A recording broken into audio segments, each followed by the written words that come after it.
जिस जिस जगह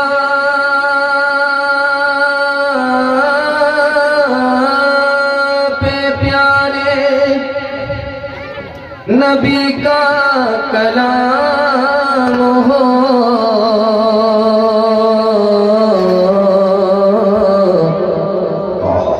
हर शख्स की ज़बान पे दरूद सलाम हो। या रब हर एक रोज यही सिलसिला रहे,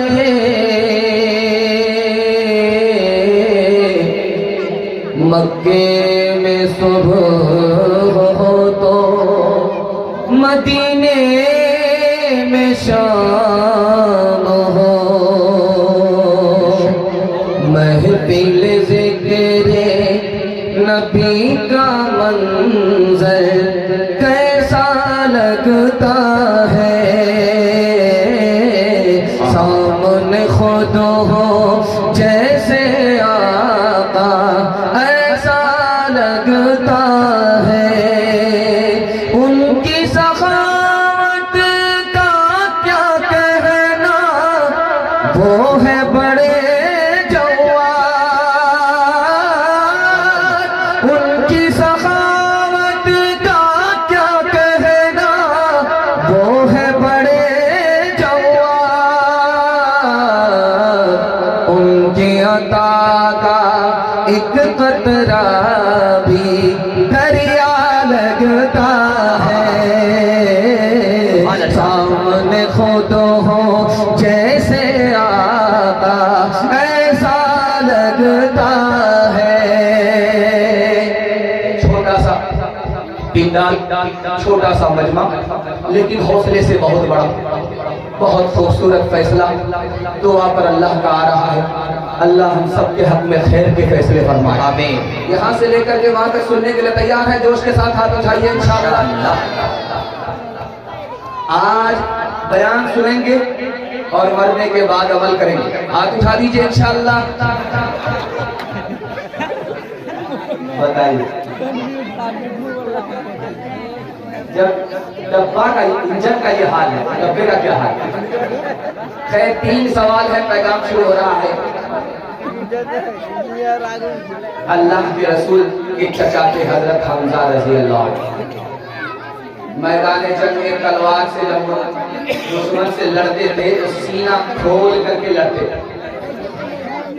पूछने वाले ने कहा कि तलवार का जख्म लग जाएगा, तीर का जख्म लग जाएगा, सीना खोल करके क्यों लड़ते हैं? उस आशिक़ रसूल ने क्या जवाब दिया? ये मेरा पहला सवाल।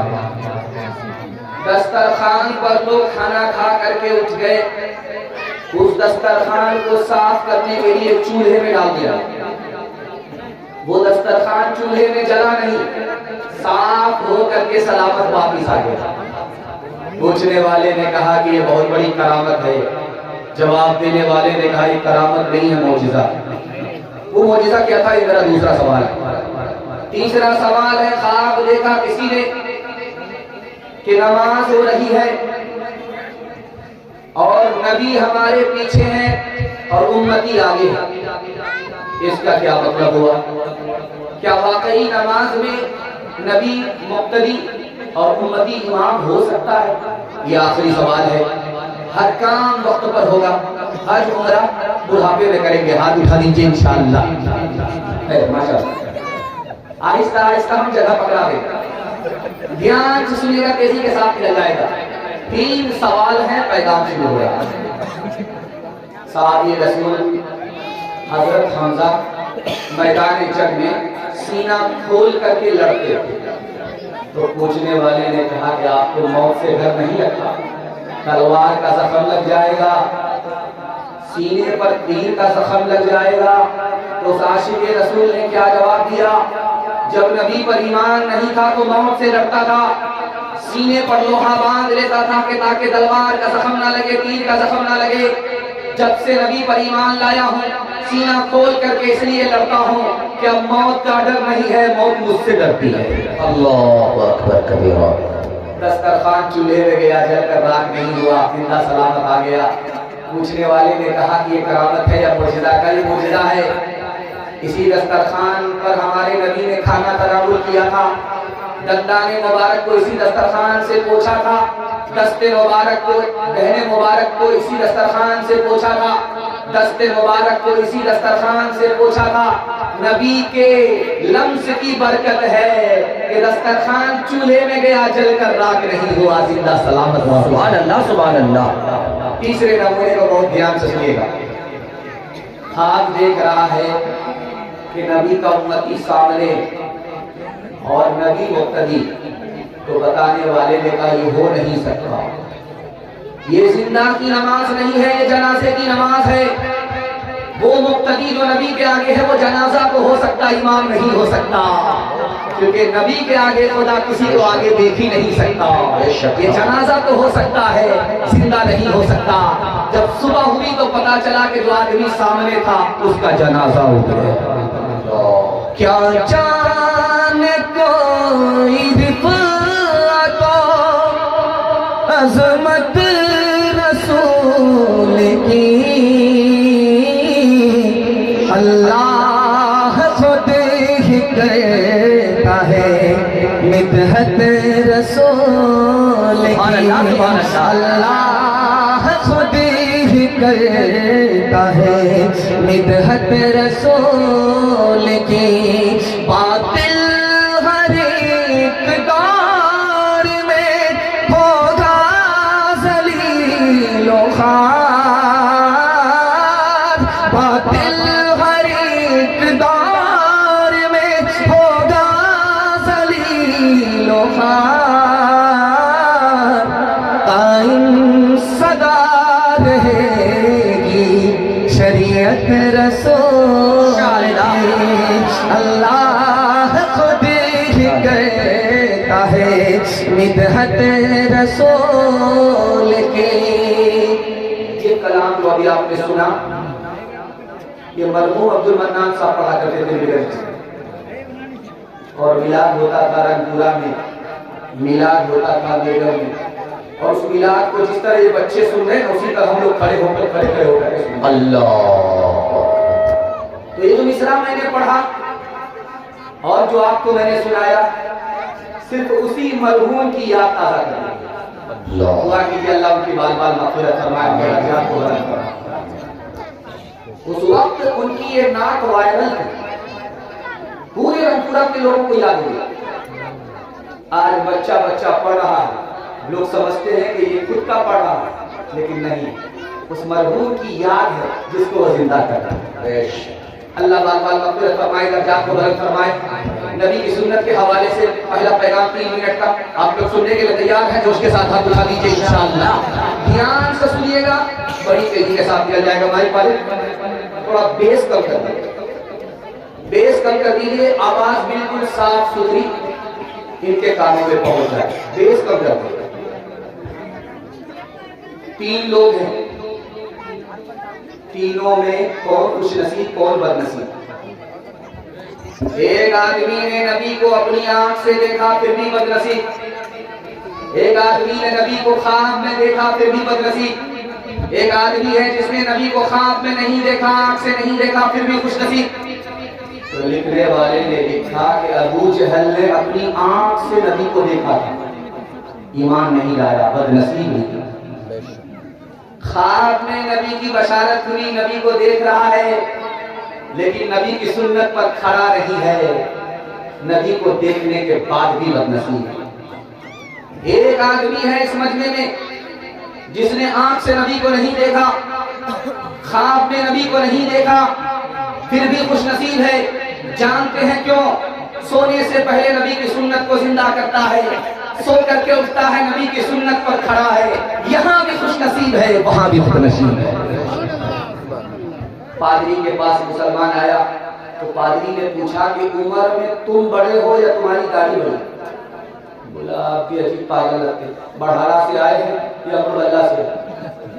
हाथ है या पूरे? पहले मैं पैदा हुआ, उसके बाद मेरी दाढ़ी पैदा। तो उम्र में मैं बड़ा हूँ, मेरी दाढ़ी छोटी है। क्या 10 साल पहले तुम आए थे तो तुम्हारी दाढ़ी कच्ची थी, काली थी। 10 साल के बाद आए हो, तुम्हारी दाढ़ी पक गई। 10 साल में तो तुम्हारी दाढ़ी बदल गई, लेकिन तुम बचपन से 55 में आकर के भी नहीं बदले। अफसोस तो इसका है, तुमसे जो थे तुम्हारी दाढ़ी। तीसरे नमूने को बहुत ध्यान से सुनिए। जिस औरत का बच्चा जितना काला होता है उसकी माँ उतना ज्यादा साबुन लगाती है। वो साबुन भी कसम खा लेता है मैं तो काला हो जाऊंगा, लेकिन इस कालिया को बुरा नहीं लगता। आसमान से ही थप्पा पड़ा। दरवाजे पर दस्तक हुई, बेटी का बाप दरवाजा खोला तो देखा कि काला जवान खड़ा, बिल्कुल कोयले की तरह काला है। काला जवान है, खड़ा है। बेटी के बाप ने कहा कि जान न पहचान, कहां से आए मेहमान? कहा तुम्हारी बेटी का हाथ मांगने के लिए आया हूँ, दामाद बना लो, मैं तुम्हारी बेटी का रिश्ता मांगने के लिए आया हूँ। तो बेटी के बाप ने कहा शक्ल तो शीशे में देख लिया होगा, मेरी बेटी खूबसूरत है, तुम काले हो, बदसूरत हो। मेरी बेटी मालदार है, तुम गरीब हो, नौकर चाकर हो, रिश्ता मंजूर नहीं हो सकता। ईद के पीछे बेटी सुन रही थी, अब्बा हुजूर मुझको रिश्ता मंजूर है। बाप ने कहा बेटी पैर पर कुल्हाड़ी मत मारो। तो बेटी का जवाब सुनिए। बेटी ने कहा अब्बा हुजूर आपने आने वाले को देखा कि काला है, आपने भेजने वाले को नहीं देखा कि कमली वाला है। कब मैं कहती हूँ कि उसके रंग काले को तू देख, मैं तो कहती हूँ कि उसके भेजने वाले को देख। मैंने माना है वो काला, हुस्न में भी मांग है, भेजने वाला तो लेकिन चौधरी का चांद है। तेरी बेटी उसके काले रंग पे मसरूर है, तेरी बेटी उसके काले रंग पे मसरूर है। तेरी बेटी उसके काले रंग पे मसरूर है। काली कमली वाले की मर्जी मुझे मंजूर है, काली कमली वाले की मर्जी मुझे मंजूर है। हाथ उठाइए, वादा कीजिए अपनी पसंद से, मोबाइल की पसंद से रिश्ता करेंगे, माँ बाप की पसंद से नहीं। हाथ उठा दीजिए इंशाअल्लाह। थोड़ा जलसा खत्म हो जाती है। ठंडी चवन्नी में जो हाथ उठाया है मेरे चलिए बाईपास के बाद, और जिनकी शादी हुई है वो लोग भी हाथ उठा। इस चैनल वाले अगर बीवी तक पहुंचा दिया तो दाना पानी सब बंद हो जाए। कहाँ हाथ उठाना है? दिमाग से दिमाग लगा करके हाथ उठाइए। तीसरा पैगाम आपकी खिदमत में आ रहा है खुदा की आज़मत के हवाले से। आज आजान सुनेंगे, कल नमाज पढ़ेगा, हाथ उठा दीजिए इंशाअल्लाह। समझ में आ रहा है? ये जुमा वाले नमाज ध्यान से सुनिएगा, तेजी के साथ निकल जाएगा। बहुत खूबसूरत जलसा आपका चल रहा है। अल्लाह हमारे सुनाने को आपके सुनने को बेहद कबूल फरमाए। बहुत अच्छा जलसा चल रहा है। मैं जब आ रहा था तो एहसास हुआ कि ठंडा ज़्यादा पड़ रहा है, पता नहीं जलसा कैसा होगा नहीं होगा, लेकिन अल्लाह का शुक्र है आने के बाद महसूस हो रहा है कि यहाँ ईमान की गर्मी मौसम का ठंडा और ईमान की गर्मी मौसम के ठंडे पर गालिब आ गई है। अल्लाह हमारे सुनाने को आपके सुनने को बेहद कबूल फरमाए। 3 मिनट का पैगाम आपकी खिदमत में रखने के लिए जा रहा हूँ, बड़ी तेजी के साथ में। आप देखेंगे हमारे यहाँ चलता है सिक्का, और मक्का में मदीने में सिक्का चलता है, लोहे का नहीं, सोना चांदी का सिक्का चलता है। वहाँ जो सिक्का है वो सोना चांदी का, यहाँ जो है वो पीतल और तांबे का, वहाँ सोने और चांदी का सिक्का। तो जैसे कपड़ा धोया जाता है उसी तरह हजरत आयशा रज़ी अल्लाह अन्हा सिक्के को धो रही है। अल्लाह के रसूल ने पूछा, आयशा सिक्के को धो रही हो, कपड़े की तरह धो रही हो, बात क्या है? कहा या रसूल अल्लाह ये गरीबों का सिक्का है, गरीबों के हाथ में जाने वाला है, ये सदके का पैसा है, गरीबों के हाथ में जाने वाला है, और मेरा ईमान है गरीब को तो बाद में मिलता है, पहले खुदा के हाथ में पहुंचता है। मैं चाह रही थी कि खुदा का हाथ साफ सुथरा है और सिक्के को साफ सुथरा कर लिया ताकि गंदा संदा सिक्का अल्लाह के हाथ में ना पहुंचे। अल्लाह अकबर कबीरा। एक ईसाई बोला मैं मुसलमान हो जाऊंगा, मुझे मिलेगा क्या? मुसलमान ने कहा कि तुम कलमा पढ़कर मुसलमान हो जाओ, हम कुर्सी पर बैठ करके इसकी जमानत लेते हैं कि तुमको अल्लाह से जन्नत दिलाएंगे। वो ईसाई बोला कि जन्नत के लिए मैं मुसलमान नहीं बनूंगा। जन्नत से बेहतर अगर कोई चीज है जब वो दोगे तब मैं मुसलमान हूं। तो वो आलिम दीन थे, समझ गए कि जन्नत से बेहतर तो जन्नत का बनाने वाला। कहा तुम कलमा पढ़कर मुसलमान हो जाओ, खुदा का दीदार जन्नत में मैं कराने की जमानत लेता हूँ। अल्लाह पढ़कर मुसलमान हो। सुभान अल्लाह। तीसरे नमूने को बहुत ध्यान से सुनिए। आज़ान की सदा आ रही है मस्जिद से, अल्लाह के रसूल के सामने उनकी बीवी हजरत आयशा रज़ी अल्लाह अन्हा आ गई। आपने नहीं पहचाना, बीवी ने बाद में आकर के कहा या रसूल अल्लाह आपने हमको नहीं पहचाना, मैं आपकी बीवी। अल्लाह के रसूल ने कहा है आयशा जब मस्जिद से आज़ान की सदा आती है तो मैं सिर्फ खुदा को पहचानता हूँ, किसी को नहीं पहचानता। एक मिसाल पर पैगाम खत्म कर रहा हूँ। अभी बयान चल रहा है, थोड़ी देर में दुआ होगी। एक मुसलमान हाथ उठा करके दुआ कर रहा था, बगल में एक साइंसदान था, वो बोला किससे दुआ कर? अल्लाह से। अल्लाह है, जब अल्लाह नहीं है तो किससे दुआ कर? तो मुसलमान बोला कि अगर खुदा नहीं है तो दुनिया का निजाम कैसे चलेगा?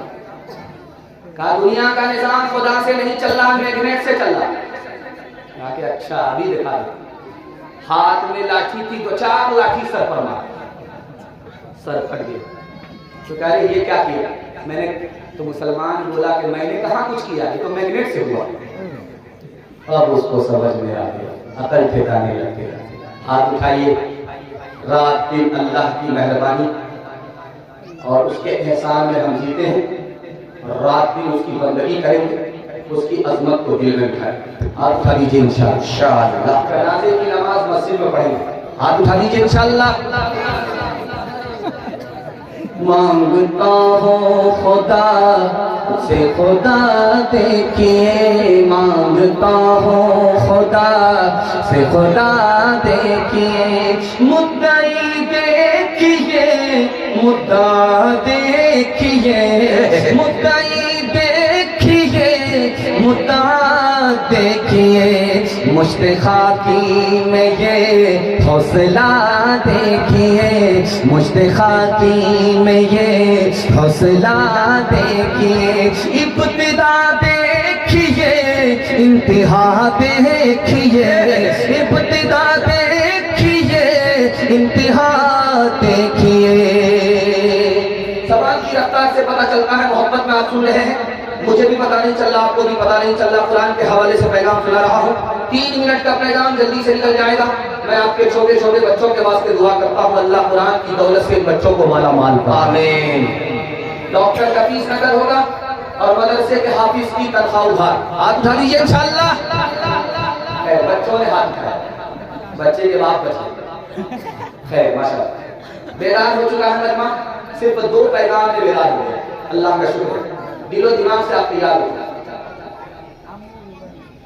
कुछ लोगों को आप मस्जिद में देखेंगे तस्बीह हाथ में लेकर के पढ़ते रहते हैं, और कुछ लोगों को देखेंगे मोबाइल खोल करके कुरान की तिलावत करते हैं। दोनों में फर्क क्या है? किसको ज्यादा फायदा होता है, किसको फायदा कम होता है? हाथ में तस्बीह लेकर के सुभान अल्लाह कर रहे हैं। जो लोग तस्बीह से खुदा तक पहुंचना चाहते हैं वो रातों रात पहुंच जाते हैं खुदा के पास, लेकिन सुबह होते होते जुदा भी होता। फायदा तो जल्दी होता है और नुकसान भी जल्दी होता है। और जो लोग कुरान की तिलावत करते हैं आज खुदा के पास नहीं पहुंचे, 1 हफ्ता तक कुरान की तिलावत करते रहते हैं, खुदा तक नहीं पहुंचते। जिंदगी भर कुरान की तिलावत करते रहते, अब जाकर खुदा के पास पहुंचते। जब खुदा के पास पहुंच जाते तो कभी जुदा नहीं होते। जो तिलावत में फायदा है वो तस्बीह है। पूरी दुनिया आग से भर जाएगी, जमीन का कोई कोना आग से खाली नहीं। आग से बचेगा कौन? तो लिखा के ऊपर से रस्सी आएगी, जिसने रस्सी को पकड़ लिया वो उठा लिया जाएगा। उसकी जान भी महफूज, उसका ईमान भी महफूज। मुहय्यिद्दीन इब्न अरबी रहमतुल्लाह अलैह लिखते हैं कि जानते हो वो जो रस्सी ऊपर से आई वो किसने डाली? खुदा ने डाली। और वो रस्सी है क्या चीज? वो कहा कुरान है। जिसने कुरान को पकड़ लिया वो दुनिया की आग से भी बच गया, जहन्नम की आग से भी। बेशक हक है सच। कभी कभी आप देखेंगे कि घर में कमरा होता है और ताक ऊपर होता है, तो जिधर पांव रख करके लोग सोते हैं उधर ही ताक होता है। कुरान ताक पर रखा हुआ है और पांव की तरफ कुरान है। उसी कमरे में एक बादशाह सो गए, पांव कुरान की तरफ चला गया। जब सो करके उठे तो एहसास हुआ कि कुरान की बेअदबी हो गई। रोना शुरू किया, खाना दाना सब जिंदगी से निकल गया। उसको बशारत हुई कि तुम भी बादशाह बनोगे, तुम्हारी औलाद भी बादशाह बनेगी। और एक बादशाह को पता चला कि जिस तरफ पैर है उसी तरफ कुरान है। वो रात भर बैठ करके जागता रहा, कुरान के एहतराम में सोया नहीं। उसको बशारत हुई कि तुम्हारी मग़फ़िरत हो गई। ख्वाजा मोइनुद्दीन चिश्ती फरमाते हैं जिस बादशाह ने कुरान के एहतराम में जाग करके रात काट लिया, सो करके कुरान की तरफ पैर नहीं किया, अल्लाह ने उसकी मग़फ़िरत फरमाई। जानते वो कौन बादशाह था? सुल्तान महमूद गज़नवी था। और जिसको सो करके एहसास हुआ कि कुरान की तरफ पैर चला गया, कितना बड़ा हमने कुरान की बेएहतरामी से मैं कितना महरूम रहा। इस ख्याल से जब वो रोता रहा तो उसकी तौबा कबूल हुई। उसके बाद उसको बशारत हुई कि तुमने कुरान के एहतराम में आंसू बहाया, अल्लाह ने कबूल किया, तुम भी बादशाह बनोगे, तुम्हारी औलाद भी बादशाह बनेगी। यही तुर्की का उस्मान गाजी था जो कुरान के एहतराम में बादशाह बन गया और उसकी औलाद को भी अल्लाह ने बादशाह बनाया। सुभान अल्लाह। इमाम साहब खड़े हुए नमाज पढ़ाने के लिए तो सूरह फातिहा की बात भूल गए। अब जब याद नहीं आ रहा है तो बार बार कहते हैं औज़ुबिल्लाहि मिनश शैतानिर रजीम, औज़ुबिल्लाहि मिनश शैतानिर रजीम।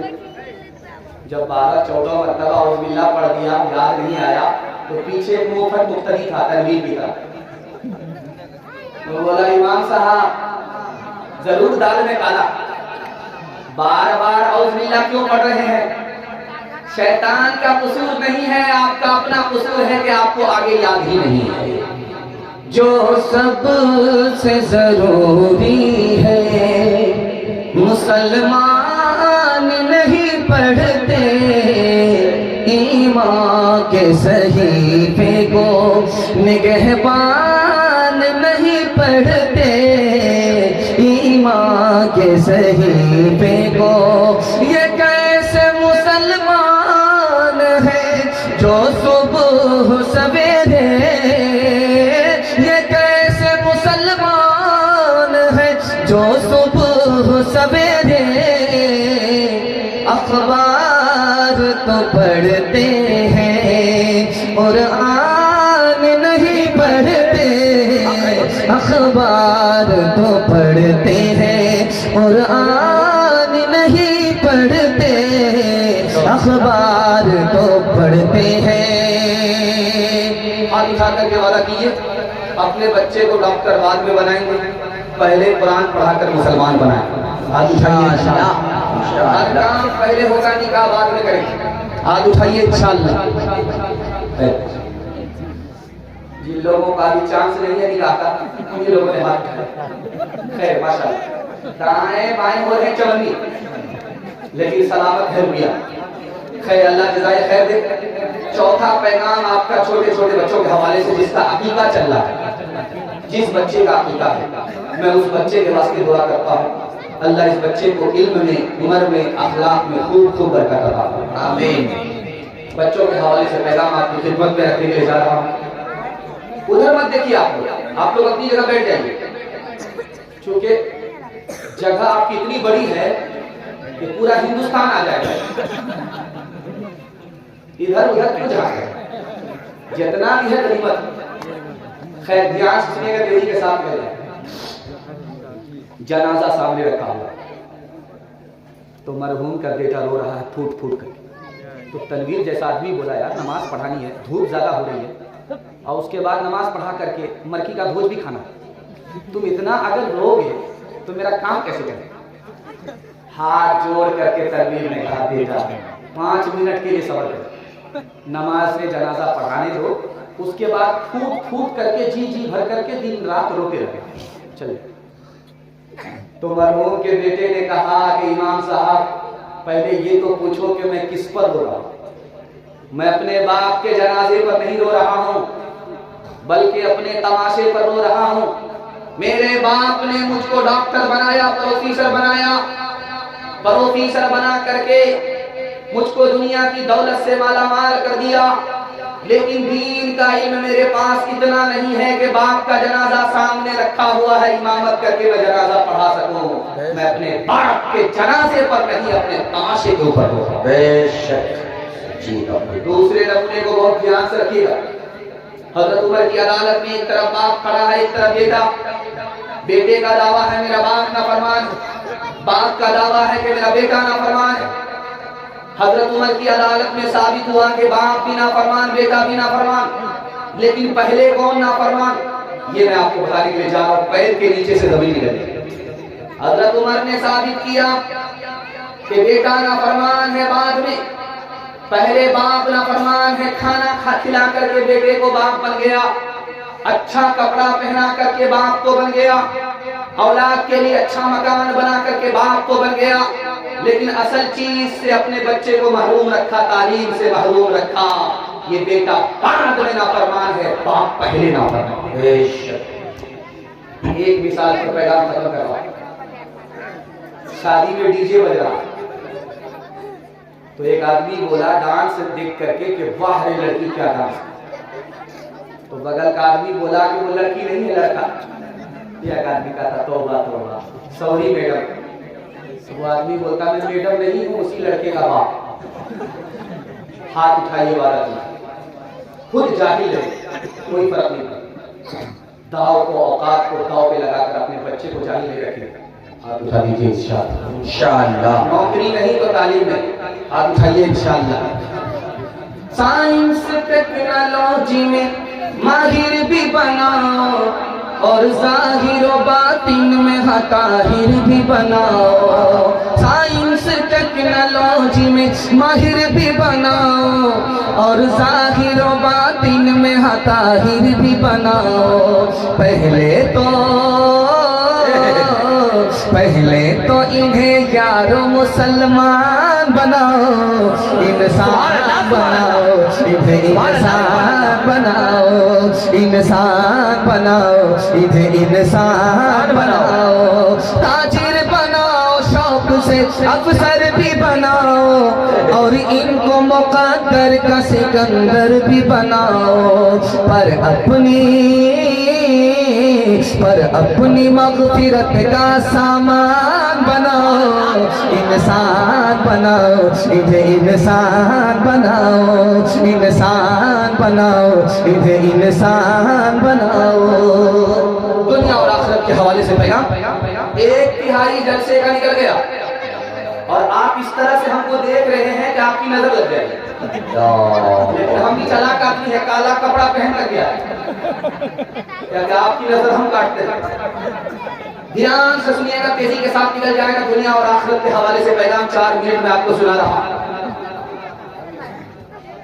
दुनिया की मोहब्बत जेब में रहे, दुनिया की मोहब्बत दिल के अंदर न रहे। आपको 3 नुकसान। अगर दुनिया का पैसा जेब में है तब तो चलेगा, अगर जेब का पैसा दिल के अंदर उतर गया तो 3 नुकसान होगा।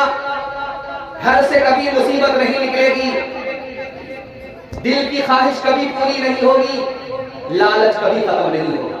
अगर आपके घर में ये तीनों चीजें हैं कि मुसीबत जा नहीं रही है, लालच खत्म नहीं हो रहा है, ख्वाहिश पूरी हो नहीं रही है, इसका मतलब एक ही है कि जेब में पैसा नहीं है, जेब से उतर करके दिल के अंदर पहुंच गया। एक राज की बात आपके सामने, चूटी ने हजरत सुलेमान से पूछा कि आपकी सबसे कीमती चीज कौन सी है? कहा अंगूठी। इसका मतलब समझते हैं? जितनी छोटी अंगूठी है अल्लाह की खुदाई के मुकाबले में उतनी ही छोटी हुकूमत आपके पास है, आपके ताबे हवा है। इसका मतलब यह है कि हवा को पर भरोसा नहीं किया जाता, उसी तरह ये दुनिया है, हवा की तरह है, इस पर भरोसा नहीं किया। ये जो इतना बड़ा धर्मा है, इसमें आप देखिए एक तरफ बच्चे हैं, एक तरफ जवान है, एक तरफ बूढ़े, लेकिन इसमें नौजवान कौन है, जवान कौन है, बूढ़ा कौन है, ये दिखाई देगा। जिसकी उम्र इस मजमे में 30 साल वो नौजवान। तनवीर तुम्हारी मत कितनी हो रही? सच सच बताना, ये जलसा है, झूठ नहीं बोला है। 25 साल, ये बालिग नहीं। 30 साल जिसकी उम्र हो गई वो नौजवान, और जिसकी उम्र 40 साल हो गई वो जवान, और जिसकी उम्र 50 साल हो गई अब वो नौजवान भी नहीं है, जवान भी नहीं है, अधेड़ है। और 50 पर अगर 1 साल का इजाफा हो गया अब वो अधेड़ भी नहीं है, नौजवान भी नहीं है, जवान भी नहीं है, बूढ़ा हो गया। 51 साल में दुनिया में इतनी लंबी उम्र नहीं मिलती। 30 साल में नौजवान, 40 साल 10 साल का इजाफा हुआ तो जवान, 10 साल का और इजाफा हुआ तो अब जवान भी नहीं, अधेड़, और 1 साल का इजाफा हुआ तो अधेड़ से बूढ़ा हो। एक मिसाल पर पैगाम खत्म कर रहा हूं। हाथ उठाइए, वादा कीजिए मौत से पहले मौत की तैयारी करेंगे इंशाअल्लाह। जवानी में बिगड़ेंगे, बुढ़ापे में सुधरेंगे। हाथ उठा दीजिए इंशाअल्लाह। हमने आपको देख लिया, उतर दे दीजिए। एक बहरा बीमार की खैरियत लेने के लिए गया तो पूछा क्या हाल है, तो बहरा को सुनाई देता नहीं, तो बीमार बोला कि मर रहा। सुभान अल्लाह, बहुत अच्छा, मुबारक। दूसरा सवाल उस बहरे ने पूछा कि क्या खा रहे हैं, तो बीमार बोला खिसिया करके जहर खा। बहुत अच्छी दवाई है, खाते। तीसरा सवाल पूछा कि किस डॉक्टर से इलाज चल रहा, बोला मलकुल मौत। बहुत बढ़िया डॉक्टर है, पूरा इलाज करके ही छोड़े। गनीमत सेहत है अलालत से पहले, फरागत मशागिल की कसरत से पहले, जवानी बुढ़ापे